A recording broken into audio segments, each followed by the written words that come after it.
Talktainment Radio Worldwide Sound. Talktainmentradio.com. We give you a reason to come. The world's greatest radio. We give you a reason to stay. Radio, the way it should be heard. You got the power. The views and opinions expressed are those of the host and guests and not necessarily those of TalkTainmentRadio.com, 3MR Production, its ownership, management, or staff. We got the power. The power. The power. The power. This is The Compensatory Concept with Mr. Neely Fuller, heard exclusively on TalkTainmentRadio.com, the world's greatest radio. Radio, the way it should be heard. And now, Mr. Neely Fuller. If you do not understand white supremacy, which is racism, what it is and how it works, everything else that you understand will only confuse you. Only confuse you. Only confuse you.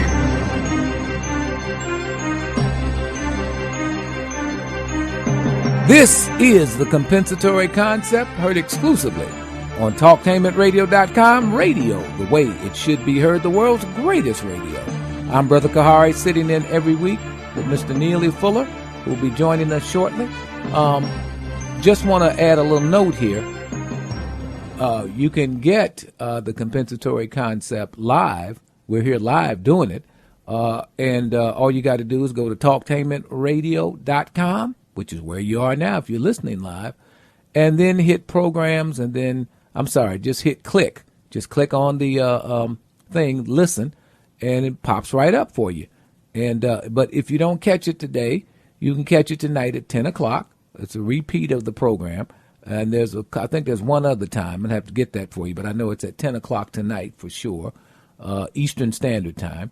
And also, if you miss both, you can go and podcast. Those are simply downloaded replays of the shows, and that will include this one and others as we load them up. Now, we've got so many shows that sometimes we get overloaded a little bit, so we're running just a tad behind, so be patient, but it will be loaded up just as soon as we can to get it. So we want, because sometimes people get, where's this, where's that, where's it? They get, please keep your manners tight. It'll be all right. We'll get it up, but we are human, and sometimes we go as fast as we can go, so we ask for your patience and understanding.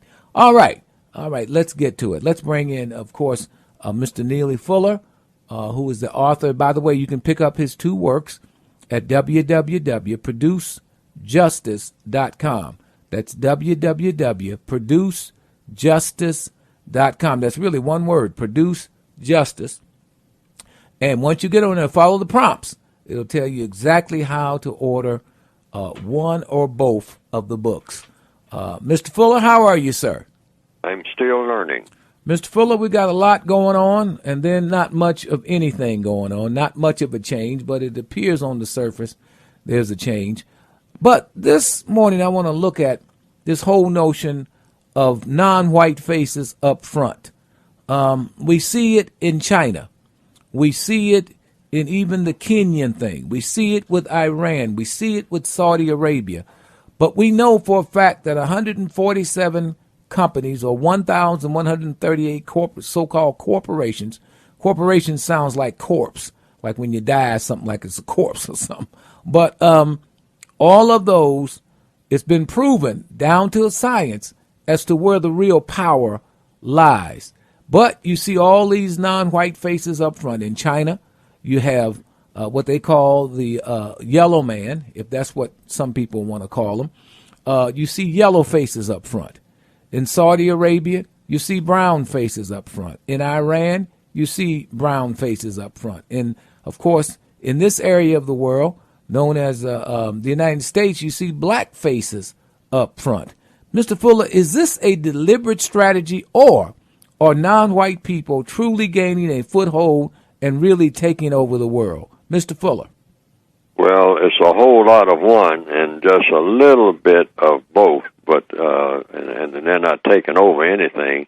It's just that as the progression of people improves throughout the world, everybody's situation, for the most part, has improved on this planet over a period, I'll say, of the last 200 years. Things are not exactly where they were 200 years ago. So everybody's situation has improved. But what hasn't improved is the quality of the relationships between people. People are a little better fed than they were, say, 200 years ago or 300 years ago in most places throughout the entire planet because of the improved technology and greater abundance of transportation and whatnot and communications so that people can interact with each other much easier than they had before and faster. And so this has improved a lot of the quality of the interaction between people and the environment. But interaction between people and people is just about where it was before. And that's where the problem really is. That's the core of the problem, particularly in this thing called race and or racism. And so it's the white supremacists who are the engineers, the greatest engineers, the smartest and most powerful people who are on the planet. So they orchestrate all of this. And they do in the refinement stage of white supremacy, which is where they are now.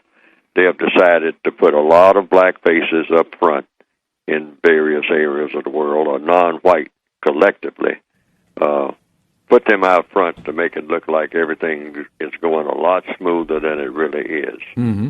And in the meantime, they are still controlling everything, literally everything. Black people, non-white people don't control anything that's going on this planet. You know, otherwise there would be no such thing as white supremacy.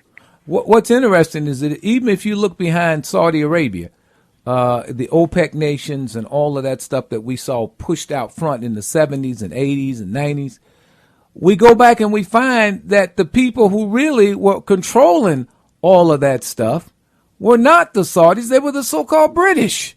I mean, the so-called British Empire had control of all of that. Now, they're just not going to give that up and walk away. Same thing with Hong Kong. Same thing with China.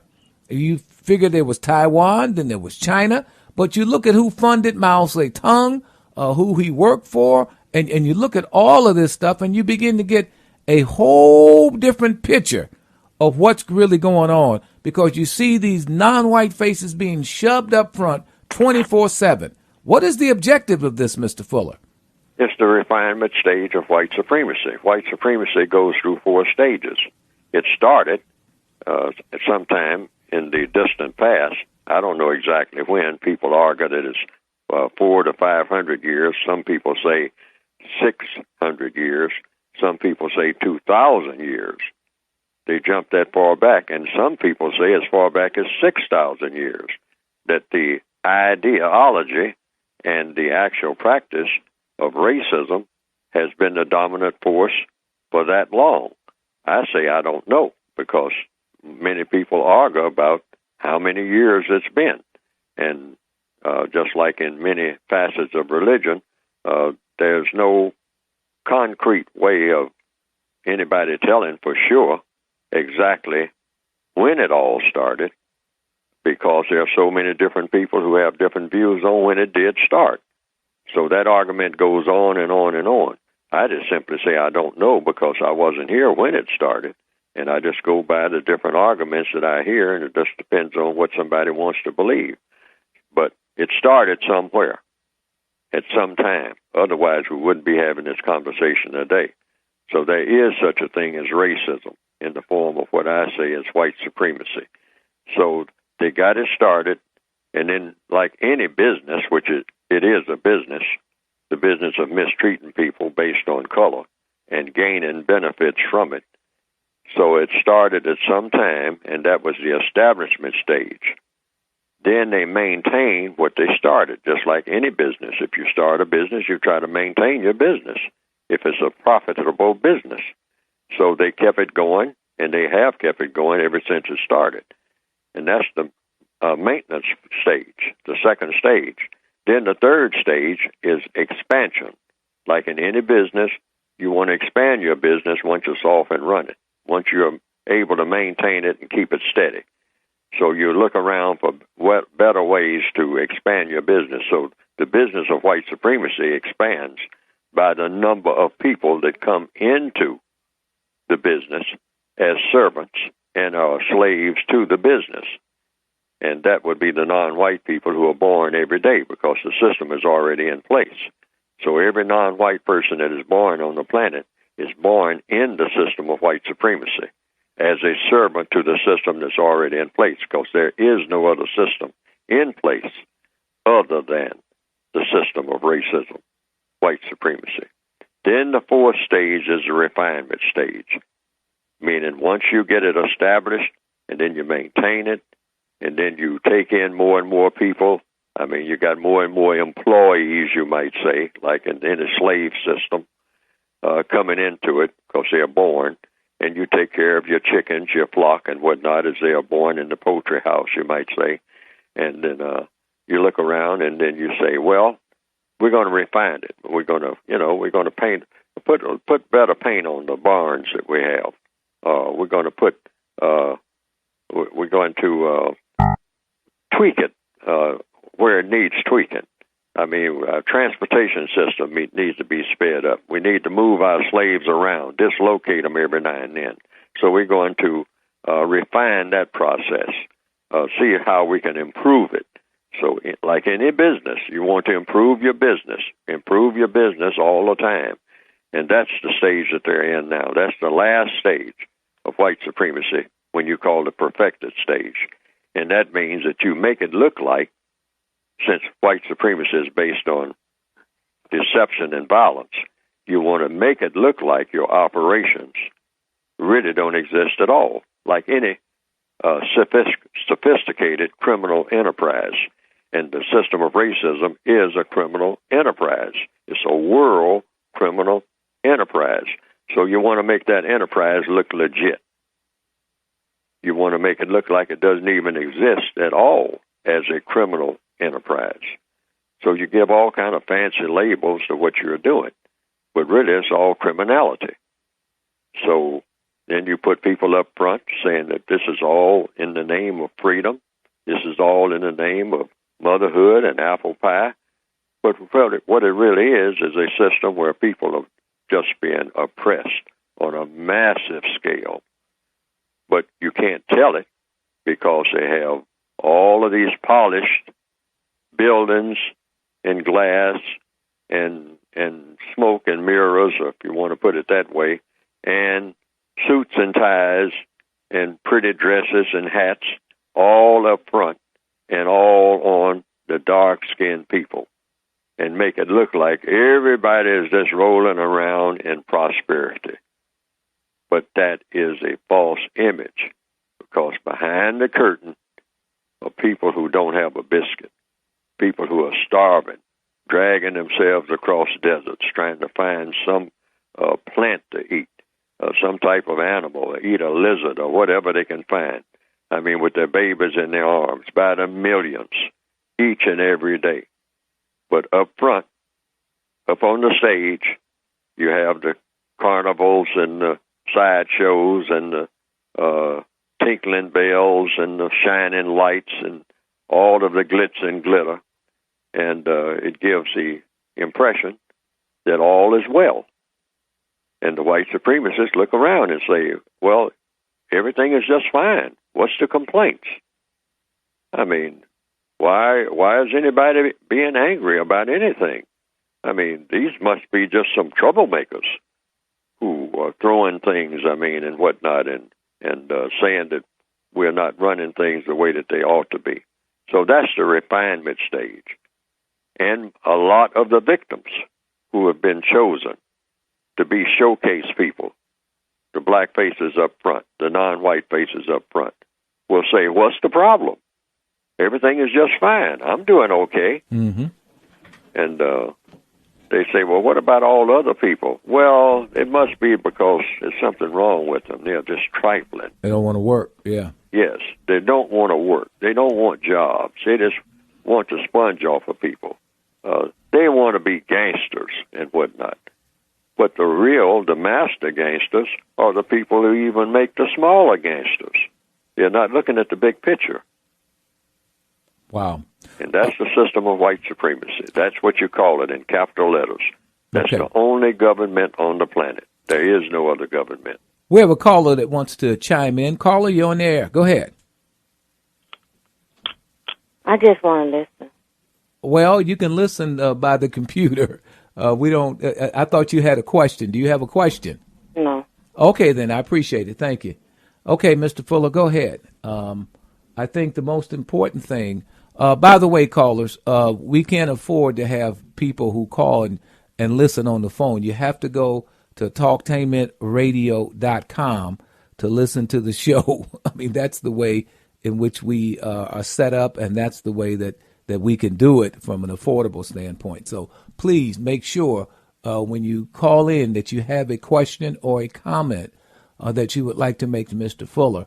But you can go to talktainmentradio.com, pull it up, and then hit just listen, and then it'll pop right up and you can hear the whole show. So I appreciate you calling, but I also wanted to just caution you that when you call to ask the question or to make a comment or maybe to join in on the discussion. I appreciate your call, though, but thank you so much. But that's the way we have to do it.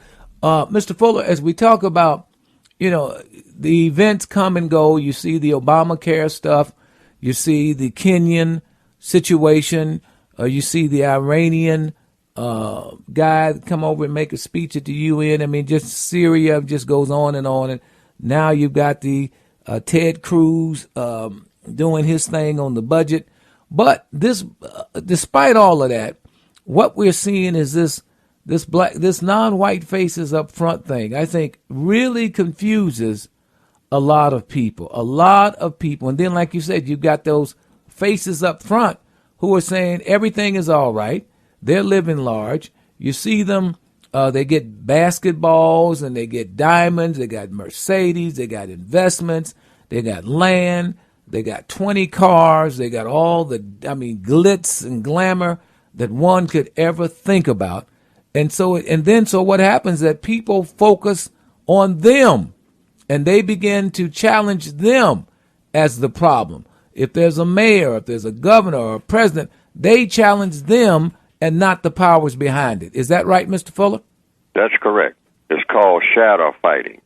In other words, it's like if I am a very Did you say the word shadow, Mr. Fuller? Yes. That's SHADOW? DOW. Okay. Mm-hmm. Right. Racial shadow fighting. In other words, I put my image, which my image would be black. Say I'm a white supremacist, say. And so I make my image loom large but in blackface. You might say in a black image. That's my shadow. So my shadow will appear to be bigger than me. And so then I have my opponent swinging at my shadow. And I make all the moves and whatnot, and my opponent is looking at the shadow, the blackface, which I'm making a metaphor here. In other words, the white supremacists will put their shadow on the wall out front. This is the blackface up front. See it all the time. Blackface will loom large on the wall, like shadows have a tendency to do sometimes. Mm-hmm. All right? And then your opponent, who has a real beef with you, but he doesn't know the beef is with you because he's looking at the shadow. So he swings at the shadow, and he wears himself out swinging at a shadow because the shadow really is that's not a real person. That's a shadow. That's an image. And that's what the black faces up front are about. Meaning the white supremacists will put their black faces up front for other black people to throw rocks at.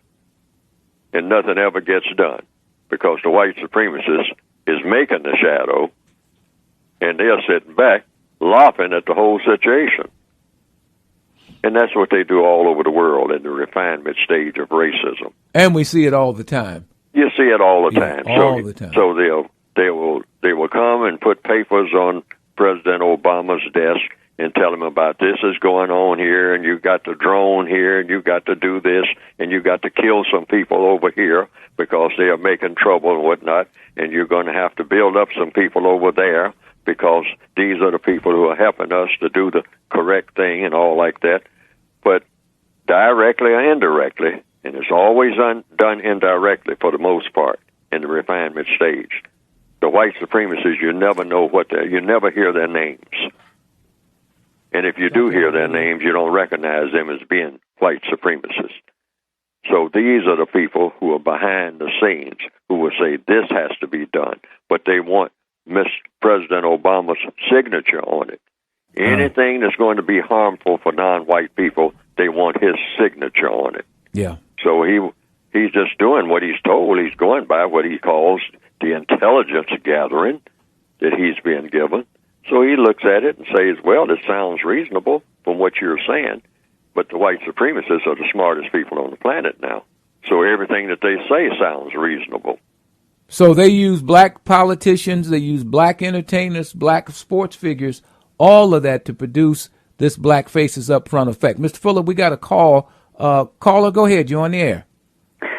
My question is this. Those people that are in blackface, now, non-white people have to deal with them. How would you suggest we deal with these people? In my opinion, I think that they are an impediment, and I think they need to be dealt with in a specific manner. I tell you what, I want you to stay right there because I want to hear what that manner is, and I want to give Mr. Fuller a chance to respond. Can you stay with us? Yes, sir. All right, I appreciate that. Stay right there. More coming on the compensatory concept with Mr. Neely Fuller. I'm Brother Kahari. This is TalkTainmentRadio.com.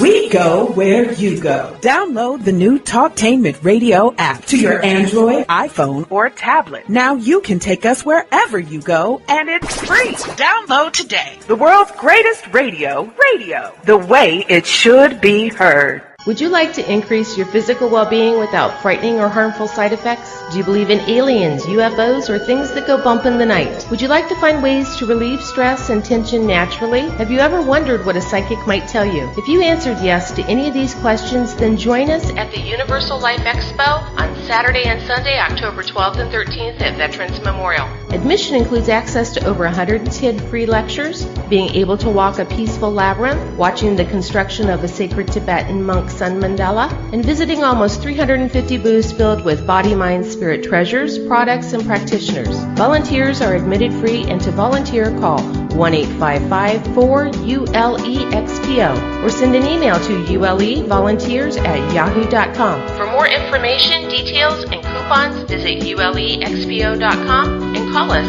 at 1-855-485-3976. T-Mobile presents The Simple Choice. With T-Mobile, I can walk out with the new Samsung Galaxy S4 for way less than at AT&T. We have a big family. T-Mobile. Awesome. Well, now we'll all have the coolest phones in school. It almost makes up for the social stigma of living in a shoe. You live in a shoe. Choose to spend less upfront at activation for your new Samsung Galaxy S4 at T-Mobile.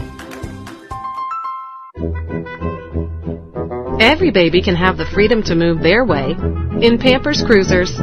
They adapt at the waist, legs, and bottom with up to 12 hours of protection for our driest, best-fitting diaper. Pampers. The United Independent Compensatory Code System concept by Neely Fuller is considered as one of the substantial and basic books for understanding and effectively countering racism. Neely Fuller will turn upside down everything you've heard and everything you think you know about racism and how it works. Call area code 202-484-5461. 202-484-5461. You got the power.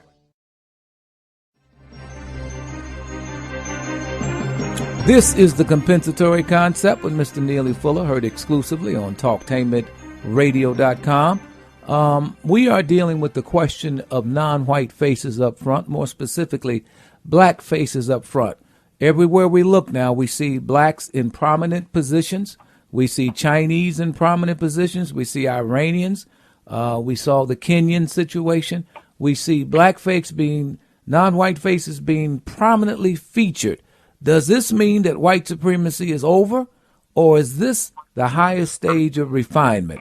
Of course, Mr. Fuller is here. You can get his book by going to www.producejustice.com, and you can follow the prompts. Also, you can pick up the podcast. That means programs that have previously played, including this one. When you go to talktainmentradio.com and go to programs, therefore you'll get it. Also, you can hear the repeat of today's program. We're broadcasting live.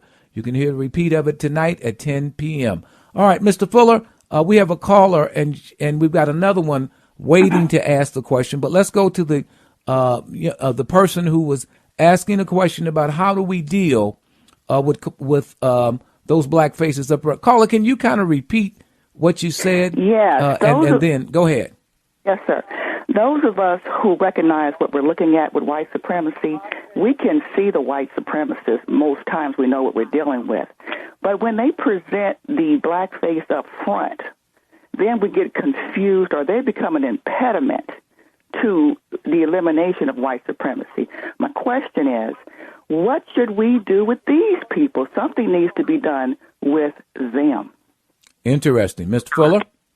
Well, the answer is, the logic is, since they are just, like, when I say they, I mean we, are just messengers. We're all slaves on the ship.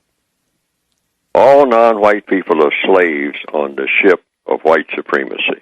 And the captain of the ship is in charge of the entire ship. So it doesn't make any difference what black person is picked from the bottom of the ship down in the hold to come up on deck and do some chores up there and whatnot and get a little better food and all like that. They can pick anybody, and they do pick anybody. They just do it. They do it sometimes at random. Just come down the ladder and say, you, and you, come with me. What are you going to do? We're in a prison. The entire planet is a prison, and we're all prisoners of war. If you're non-white, you're a prisoner of war in the system of white supremacy. You have already been captured. So you do what your captors tell you. And sometimes the captors, the captors rather, just tell you that they want to assign you to a task. And you can turn down the task and get whipped or get, less food and less of this and less of that, and they'll just pick your brother or your sister sitting next to you on the slave ship. They don't care who they pick. And so we are all in that same situation. See, it's no one who has a better position than another, except when you're given a position, you take the position and try to use the position as best you can to help those who are less fortunate. And some people choose to do so, some people choose not to do so. But you can't really condemn the victims. And to do so, how you're going to go about condemning them? Because it's like turning on a faucet and grabbing a mop. You'll be mopping forever. And even among the criminal enterprise, which the system of white supremacy is a criminal enterprise, they understand this. And that's why I usually use the Godfather movie as an example. At one point, even among criminals themselves, you have to understand where the power really is, and you have to get to the power source. Otherwise, you're just swatting flies, and you're not getting to the place where the flies are being generated. So, like the Don Corleone in the car with the lawyer Tom Hagen, for those who have seen the movie, they were talking about this fellow named Tatalia, and they said he was so difficult to deal with, and they got to do something about him and all like that. And the Don said, Tatalia is just a front man. And that's a very important principle. Doesn't make any difference. You have different front people all the time. In the Corleone family, they call them buffers and whatnot. You have to, if you're going to get to the source of the problem, you have to deal with the person who really makes the problem in the first place. And that's always the white supremacists. It doesn't make any difference how many millions of black people faces up front. So you'll just be calling them names and hooping and hollering and screaming at them, and absolutely nothing is going to change because they are not in charge of anything. So, caller, Caller, does that clarify anything for you? I'm going to think about that. I understand the answer very clearly, and I agree to a large extent, but I'm almost at the point where I think these people need a different type of solution. Anyway, wait a minute. Hold on for a minute. What solution would you apply? I said I have to think about it because it's, the point is that they are being given things, and this is what is confusing the non-white people. They see the stuff. And so if these people would just reject, which, I mean, it's hard to, you see what I'm saying? I have to think through this. It's hard to reject comfort. But at the same time, the bigger problem is being perpetuated by what they are doing. But anyway, at any rate, I have to think about it more. I got Mr. Fuller's point. I agree with it almost in whole, but there's something about it at the edges that I just think we have to think about a little bit more. But that's on us. We'll think about it and see where we end up. Very interesting. Let's go to our next caller. Caller, you have a question for Mr. Fuller? I don't have a question. I just have a comment. I have to disagree with Mr. Fuller. He said that these individuals are the smartest people on the planet, and what they are is they're the most deceitful people on the planet. It's a game of deception. It has nothing to do with intelligence. And I just wanted to make that comment because I think that needs to be made clear that it has nothing to do with intelligence. It's just a game of deception. Well, can I ask you a question? Can you deceive somebody who is smarter than you? Absolutely. Absolutely. Because if you're someone whose heart is good, then you absolutely can be deceived. By someone who... Okay. Mr. Fuller, you want to respond? Yes, I hear this all the time, and that's one of the hardest things because what it really is an emotional response, in my opinion. Because I had that emotional response. I never wanted to believe that. And so I chose not to. But it didn't help me because it's true. There's no such thing as a dumb person dominating a person who is not. It's not going to happen. I mean, it's the smartest people on the planet are always the people who are in charge. That's in any situation. And some people will choose the word. See, smart means being able to do what you want to do, and the other person that you are doing it against can't figure out what to do about it. That means you are absolutely smarter than that person. That's automatic. But black people have a serious problem with that. We like to declare that we are smart already. The first step toward becoming a smart person is to admit that you're dumb. That's why people go to school. You're admitting that you don't know what you need to know. That's why you go to school. You're admitting to ignorance. Most people don't want to admit to ignorance. Most people like to go around and project the idea that I know everything that I need to know and nobody can tell me nothing.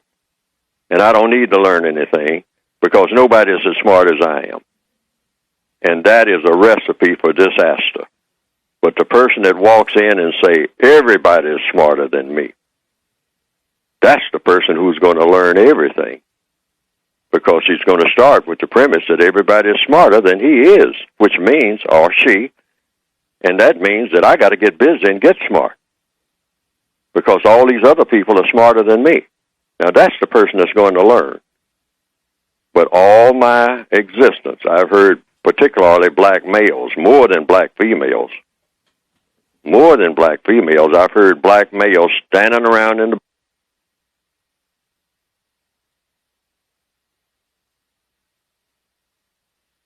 dumb everybody else in the barbershop is. Oh, man, you don't know nothing. Implying that I know everything. And that is a recipe for stagnation. That's a recipe for retardation. That's a recipe for not learning anything that's going to help you to move where you need to be. So, admitting that we have been outsmarted all down through history by the white supremacists is not a stigma. That's a sign of intelligence.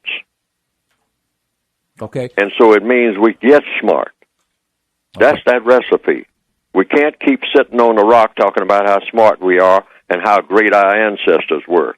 That will get us absolutely nothing. And the white supremacists know it. We got another caller. Caller, you're on the air. Go ahead. I just want to make a clarification point on smartness and intelligence. I think collectively and cooperatively, if you will, they are smarter. However, this is only collectively because I've met individuals who are white, who black people run circles around on a regular basis as an individual. So I'm sure we're talking about, to refine the point, as a collective, correct? Mr. Fuller? Absolutely. Thank you. Okay. You're talking about as a collective force. Is that what you're saying, Mr. Fuller? That's exactly what the system of white supremacy is. See, in other words, the smartest among any family, let's just take this as an example. I mean, there's nothing but mathematics. There's nothing but logic. If you have 10 people in a family. I'm going to take my answer off the air. I'm listening, but I have to run to, Okay, appreciate it. Thank you. Go ahead, Mr. Fuller. But say if you have 10 people in a family or 10 people on the planet, there will be one person who is smarter than maybe 5 other people in the family. We all have families that are like that. We recognize that principle at that level, but we don't recognize that principle on a world scale. It's the same basic principle. I mean, just because a person knows how to do something, I mean, you don't disparage that and say it ain't so. You just say that, well, Carl is the third child in the family, but Carl is a mathematical genius. And everybody else in the family can hardly put 2 figures together. They're in the same family, same mother, same father. But Carl is the mathematical genius in the family. So Carl does all of everybody's taxes and everything. Carl transacts all the business. Carl is the third child. He's not even the first child. We all see that. This is evidence. And it's the same way with bodies of people. And so what you do is coordinate the people. That's the key. You coordinate the people who have the ability to do this, ability to do that, with the people who have less ability, but they have the ability to do something. So you coordinate the people who have the greatest talent with the people who have lesser talent. And that way you get a system going. Now, the white supremacists understand that principle. There's no such thing as a person that doesn't know something. Even the most retarded person on the planet may say 1 or 2 things in an entire lifetime that makes absolute sense, that helps all of the other people. Mm-hmm. And that has happened. That's been proven down through history. Oh, yeah. Yes. Mr. Fuller, one of the callers said, we know a white supremacist when we see one. Do we? Do black people know a person who is a practicing white supremacist when they see one? I know I don't. But I know that I do suspect that any white person who is able to be a white supremacist probably is one. That's why I say, according to the code, you don't ever call anybody a racist. You say they're a racist suspect. Suspected by whom? Suspected by me. I mean, I'm a victim of racism. I can suspect anybody that I want to suspect. I do have that privilege. I do have that duty. So I can point out anybody as being a racist suspect, but I dare not say that the person is a racist. Why? Because in a system of racism, I'm going to have to prove it. But isn't and calling... whom am I going to prove it by? Right. There's nobody I can prove it by. But, Mr. Fuller, when you call somebody a racist suspect, aren't you still name-calling? No, you're saying because that calls for a question. Who is doing the suspecting? And so I say, well, I'm doing the suspecting. And they'll say, well, what gives you the privilege or the right to suspect anybody? I say, because if I'm a victim of racism, and most people will admit that racism exists, Therefore, I can suspect that somebody might be a racist. I don't know whom for sure, but I can suspect anybody since we don't have a master list of who a racist is and who a racist is not. And if there is a master list, it hasn't been revealed to me. I don't have the names and addresses of all of the people who believe in racism and all the people who are practicing racism on the planet. No one has exposed me to that list. So therefore, I'm left to suspect people. All right. That's all they've left me with, the ability to suspect. Stay right there. More to come with Mr. Neely Fuller and the compensatory concept. I'm Brother Kahari. This is TalkTainmentRadio.com. The hardest thing to do at times is to make changes in your routine. Don't let that hold you back. Oh, wait a minute. They told us we had it all, Jordan. Well, yeah, I guess in a way we are running out of oil.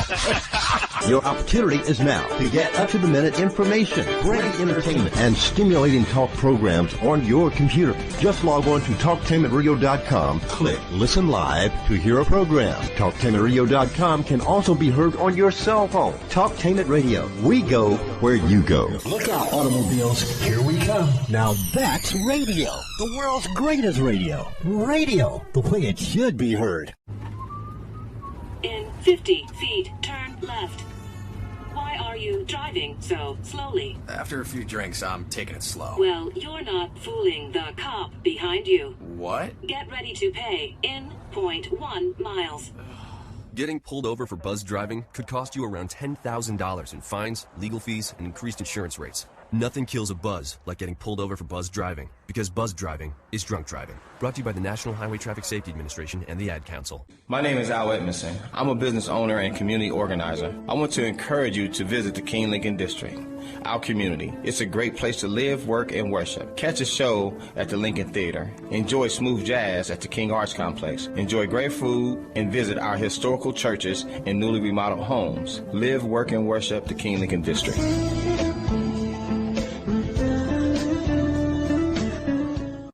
Welcome to today's lottery drawing. And today's winning numbers are not yours, not yours, and another number that's not yours. And the final number is not yours. When it comes to having money, don't rely on luck. Brew your own coffee at home instead of buying that latte. Brown bag it to work instead of ordering it. Go to feedthepig.org for more free ideas on how to save. Feedthepig.org. This message brought to you by the American Institute of Certified Public Accountants and the Ad Council. The United Independent Compensatory Code System concept by Neely Fuller is considered as one of the substantial and basic books for understanding and effectively countering racism. Neely Fuller will turn upside down everything you've heard and everything you think you know about racism and how it works. Call area code 202-484-5461. 202-484-5461. This is the compensatory concept with Mr. Neely Fuller Jr., heard exclusively on TalkTainmentRadio.com. I'm Brother Kahari, sitting in every week with Mr. Fuller. You can catch us live at 10 a.m. Eastern Standard Time. Eastern Standard Time, 10 a.m. Or you can catch us tonight at 10 p.m. Eastern Standard Time for a replay of what you heard this morning. Or you can go to the podcast and you can listen all day long on the podcast where they'll bring up and you'll hear past programs played for you. And then you can go from there. Mr. Fuller, you can pick up two of his works. Mr. Fuller, what's the name of your works again? I'm sorry. Supremacy. I'm sorry. Say it again, Mr. Fuller. That's the textbook workbook for thought, speech, and or action for victims of racism, which is white supremacy. Mm-hmm. And that's the subtitle.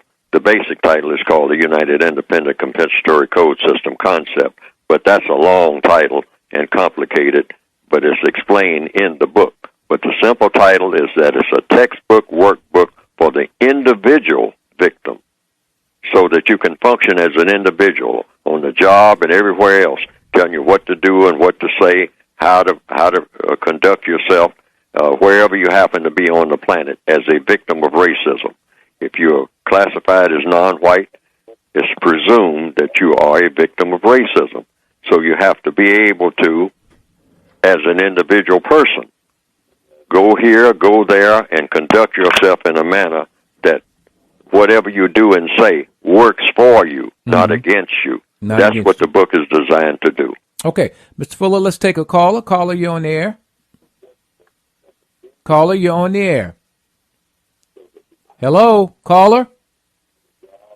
Okay. Caller, you're on the air. Okay. All right. Mr. Fuller, go ahead.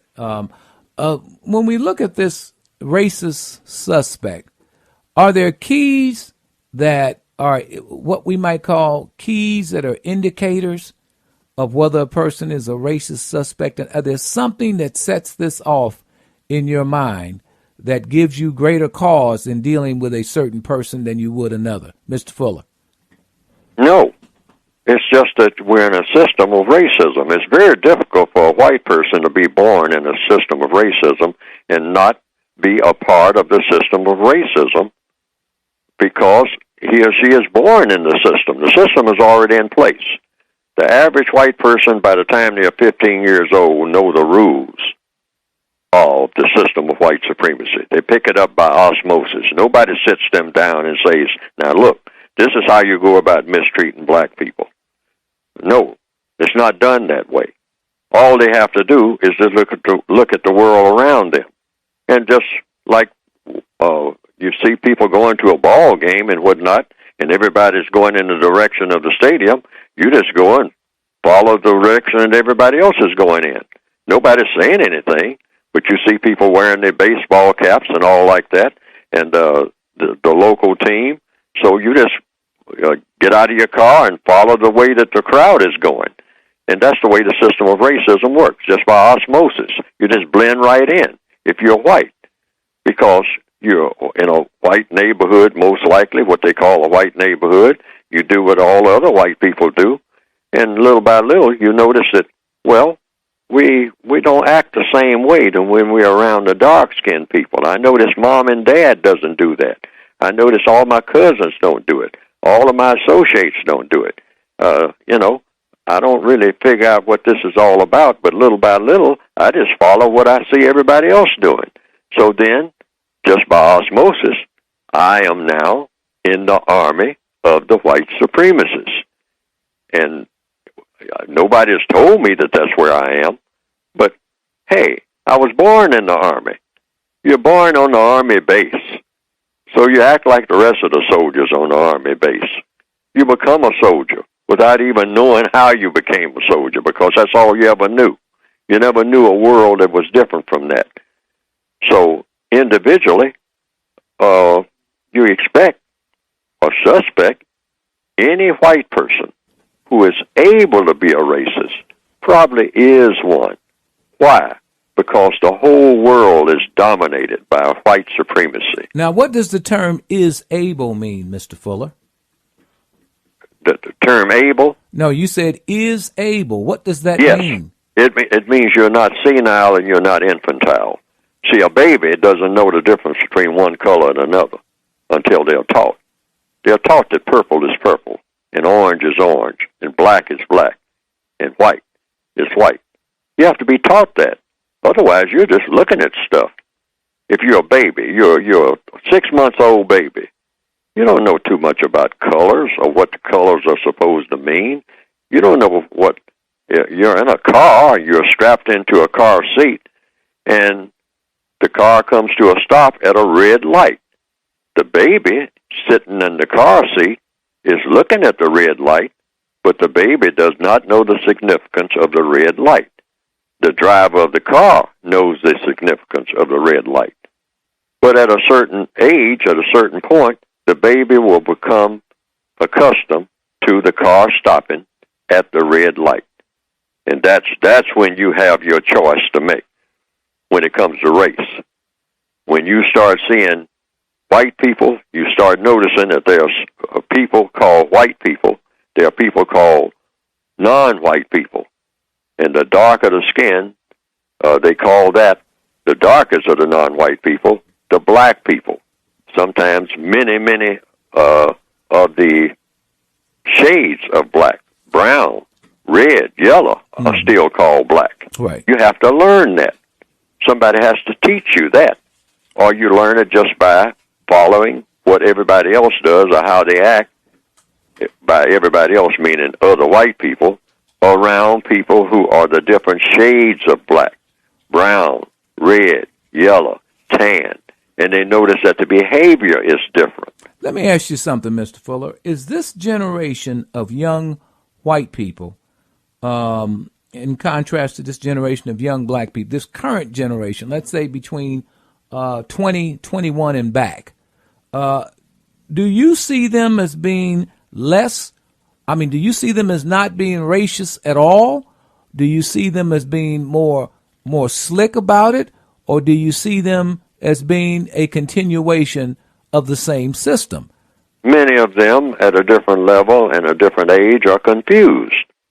And but they get deconfused because other white people who are racist will let them know, I see that you're confused. So just stop doing what you're doing when you're around these black people. Stop saying what you're saying and watch me. Watch and see how I act. See, it's mostly done by osmosis. They don't say it in these modern days. They're not going to say it outright because the average white person does not want to be labeled as a racist. They don't even want to discuss it. But they'll just simply say, watch me and see how successful I am and how I operate and the benefits that I get by the things that I do. And look at you.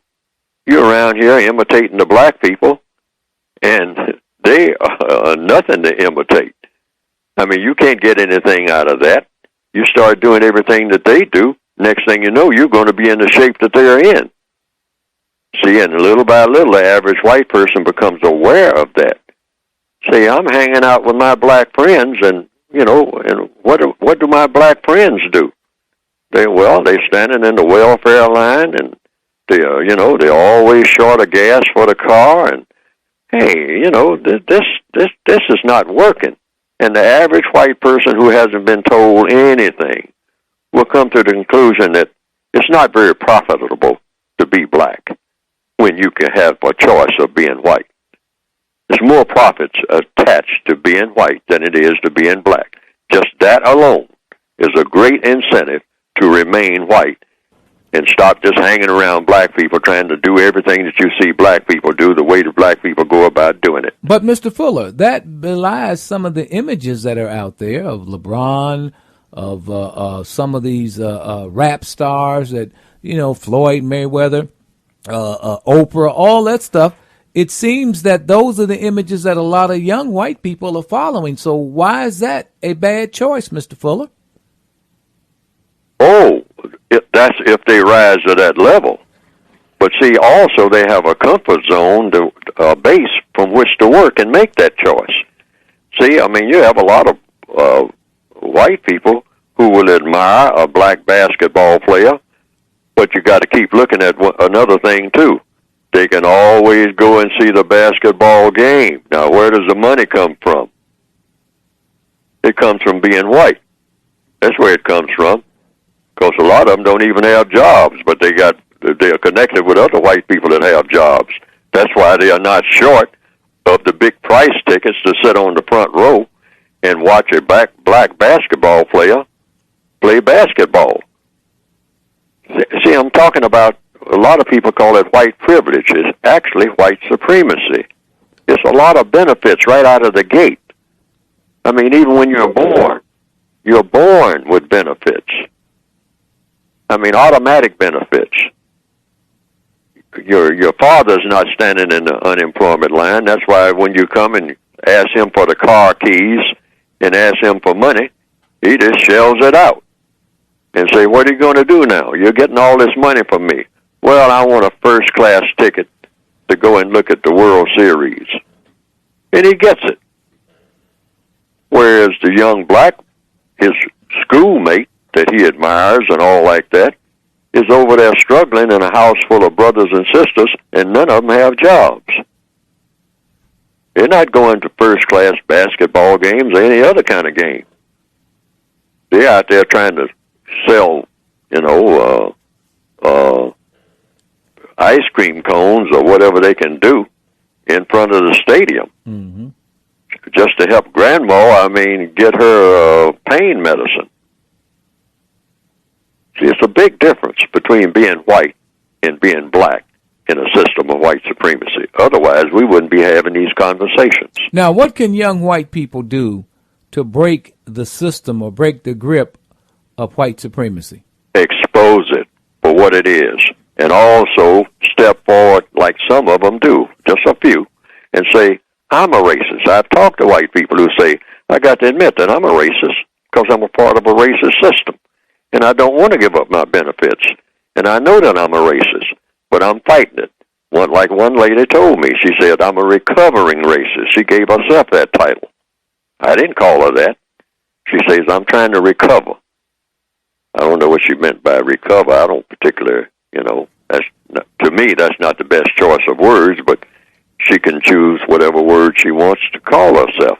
But she says, I'm trying to get out of the habit of being a racist. I'm trying to break out of that. Mm-hmm. I'm trying to figure out a way that not to do anything based on mistreating someone based on a color, even directly, even when I'm not conscious of it. I'm trying to be conscious of it. And I said, hey, I can understand it because this is all you have ever known. So it's kind of hard for anybody to break away from what you've always ever known. Yeah, it is. All right, particularly when it's beneficial. Mm-hmm. It's very difficult. If I was a white person, it would be very difficult for me to say, hey, stop doing anything, making the distinction between one color and another. And then somebody is also whispering in my ear, well, you got to give up a whole bunch of things that you're used to having in order to do that. And I'm saying to myself, well, do I want to give up a lot of the things that, do I just want to join, go backwards, and deny myself things, that I'm used to having? If you're born into a royal family, it's kind of hard. Like, I'm thinking about this Duke back in the 1930s, of giving up what you were born into. You talking about the one that wanted to give it up in order to marry this woman? He married a lady in Baltimore named Wallace Simpson. Yeah, I remember that. Yeah, a Duke, I believe. Right. Yeah, right. And he said, well, I want the woman more than I want the benefits and the royalty and all like that. So I'll give up the throne. Now, making that same analogy, in the system of white supremacy, the average white person, there are a few that fall through the cracks on drugs and all like that, but the average white person sees the benefits of being white. And it's kind of difficult to ask that person to give up those benefits. Their heart might be in the right place, you might say, and all like that, but when it comes right down, the rubber meets the road, hey, you're going to have to give up some benefits in order to help the great unwashed, the people, the masses of people out here, the black faces, with their noses pressed against the window, looking at the goodies on the inside. You are going to have to give up some of your goodies in order to help them. Now, are you willing to do this? And the average white person says, well, no, I'll think about it. But it's kind of difficult to get around doing it. I can understand that. We all should understand that. But in the interest of this thing called justice, it's actually got to be done. Because these benefits came from harming people. It's just like asking gangsters, all of this money, all these banks that you robbed and all like that, you're going to have to give most of it back. You can keep a little bit of it, but most of it you're going to have to give back. Have to give it back to the victim. Yeah, and no gangster wants to hear that. And the white supremacist system is a gangster system. It's shown enough a gangster system. There's no question about that. Mr. Fuller, thank you as usual. We appreciate your comments. It gives us a lot to think about. Just like the caller said, it gives you a lot to think about. Thank you so much, Mr. Fuller. Thank you for inviting me.